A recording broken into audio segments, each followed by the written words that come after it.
پاکستانی تاریخ کا ایک اہم راز، ذوالفقار علی بھٹو پھانسی کے تختے پر کیوں اور کیسے پہنچے؟ ذوالفقار علی بھٹو کو کس جرم میں پھانسی کی سزا دی گئی؟ ان کے چاہنے والوں اور مخالفین کی تعداد لاکھوں بلکہ کروڑوں میں ہے۔ ذوالفقار علی بھٹو کی شخصیت کے دو پہلو ہیں، ایک پازیٹیو اور دوسرا نیگیٹو۔ آپ جیسا چشمہ لگائیں گے ویسا ہی نظر آئے گا۔ ذوالفقار علی بھٹو نے اپنے دور اقتدار میں چند اہم ترین فیصلے بھی کیے جو انہیں تاریخ میں ہمیشہ زندہ رکھیں گے۔ آئیے آج کی ویڈیو میں ان کے کارناموں کی تفصیلات بھی آپ کے سامنے رکھتے ہیں۔ حق پاکستان ٹرینڈ میں خوش آمدید۔ دوستو، آج سے 45 سال پہلے ملک کے پہلے منتخب وزیر اعظم اور پیپلز پارٹی کے بانی ذوالفقار علی بھٹو کو پھانسی دی گئی تھی۔ یہ سزا کیوں دی گئی؟ یہ بات آج بھی بہت سارے لوگوں کے علم میں درست طور پر نہیں ہے۔ ذوالفقار علی بھٹو نے سیاست کا آغاز 1958 میں کیا اور پاکستان کے پہلے آرم field marshal general Ayub Khan کے دور حکومت میں وزیر تجارت، وزیر اقلیتی امور، وزیر صنعت اور قدرتی وسائل اور وزیر خارجہ کے قلم دان پر فائز رہے۔ ستمبر 1965 میں انہوں نے اقوام متحدہ کی جنرل اسمبلی میں پاکستان کا موقف بڑے بھرپور انداز سے پیش کیا۔ جنوری 1966 میں جب صدر ایوب خان نے اعلان ناشکند پر دستخط کیے تو ذوالفقار علی بھٹو بڑے دل برداشتہ ہوئے اور اسی برس وہ حکومت سے علیحدہ ہو گئے۔ انہوں نے پاکستان کی خارجہ پالیسی میں مسئلہ کشمیر کو مرکزی حیثیت دی۔ پیپلز پارٹی کا دور حکومت ختم ہونے کے بعد 1977 کے عام انتخابات میں دھاندلی کے سبب ملک میں حالات کشیدہ ہوئے، جس کے نتیجے میں 5 جولائی 1977 کو جنرل ضیاء الحق نے مارشل لا نافذ کر دیا۔ ملک میں ہونے والے مظاہروں کے نتیجے میں قائد عوام کو 2 بار نظر بند کر کے رہا کیا گیا۔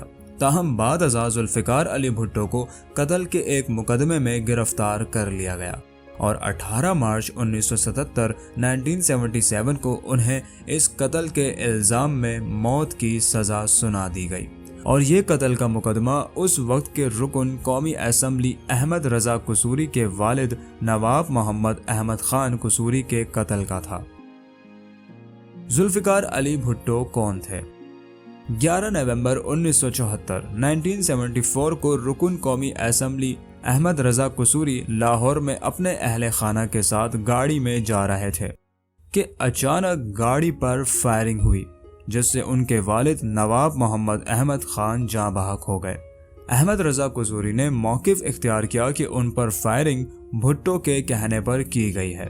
بھٹو نے ایک بار قومی اسمبلی میں مجھے دھمکیاں دیتے ہوئے کہا تھا کہ اب خاموش ہو جاؤ، تمہیں بہت برداشت کر لیا، اب تمہیں مزید برداشت نہیں کریں گے۔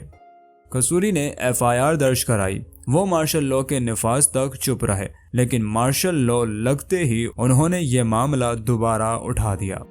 بالآخر 24 اکتوبر 1977 کو لاہور ہائی کورٹ میں یہ معاملہ جا پہنچا، جہاں مولوی مشتاق حسین چیف جسٹس ہائی کورٹ تھے۔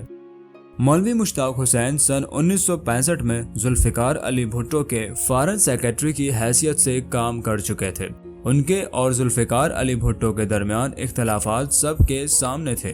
دوسری جانب جنرل ضیاء سے ان کی قربت بھی مشہور تھی، دونوں ایک ہی علاقے کے رہنے والے بھی تھے۔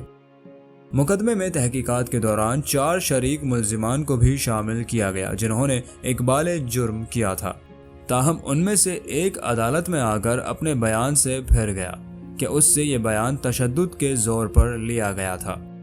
18 مارچ 1978 کو لاہور ہائی کورٹ نے ذوالفقار علی بھٹو کو اس مقدمے میں پھانسی کی سزا سنائی، جس کے بعد بھٹو کے وکلاء نے سپریم کورٹ آف پاکستان میں اپیل کی۔ سپریم کورٹ کے 7 ججز تھے، جن میں سے 4 نے سزا برقرار رکھی اور 3 نے فیصلے سے اختلاف کیا۔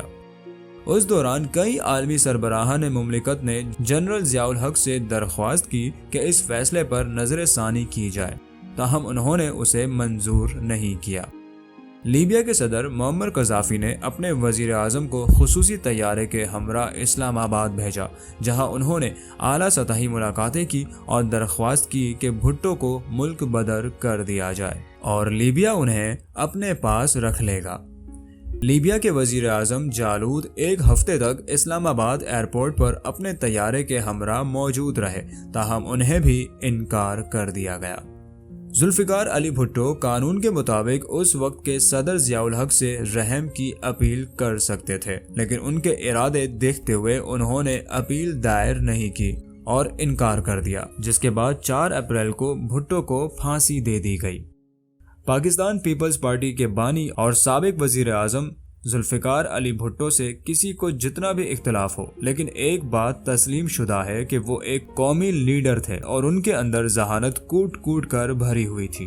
بھٹو نے مختصر زندگی پائی، مگر حقیقت تو یہ ہے کہ انہوں نے قلیل مدت میں پاکستان اور عالم اسلام کے لیے درجنوں درخشندہ کارنامے انجام دے کر مغرب میں بھونچال برپا کر دیا تھا۔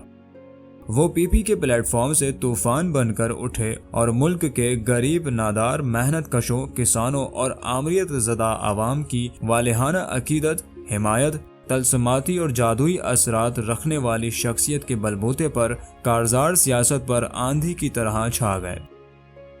ملکی دفاع کو دشمنان پاکستان کی پہنچ سے دور رکھنے کے لیے پاکستان جیسے پسماندہ ملک کے ماتھے پر جوہری طاقت کی جھومر لٹکا دی۔ یہ اعزاز بھی انہی کے پاس ہے کہ نہ صرف قومی اسمبلی سے اتفاق رائے کے ساتھ 1973 کا آئین منظور کرایا، بلکہ اسے نافذ کر کے ملک کو جمہوری ڈگر پر بھی ڈال دیا۔ ذوالفقار علی بھٹو کو دنیا سے رخصت ہوئے بلکہ رخصت کرائے گئے 45 برس گزر چکے ہیں۔ وہ آج بھی پوری آب و تاب سے زندہ ہے اور ان کے جیالے موجود ہیں۔ بھٹو کے مخالفین موجود ہیں تو ان کو ماننے والے ان سے کہیں زیادہ ہیں۔ ہمیں تو ایک بزرگ کا یہ قول یاد رہتا ہے کہ اللہ تعالیٰ ان کی مغفرت فرما دیں گے۔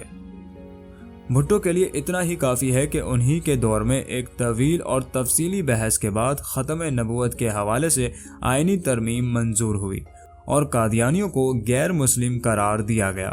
بھٹو کے بہت سے کارناموں میں ایک یہ بھی ہے کہ نہ صرف بھارت سے مقبوضہ علاقے خالی کرائے بلکہ 94,000 جنگی قیدیوں کو بھی واپس لایا گیا۔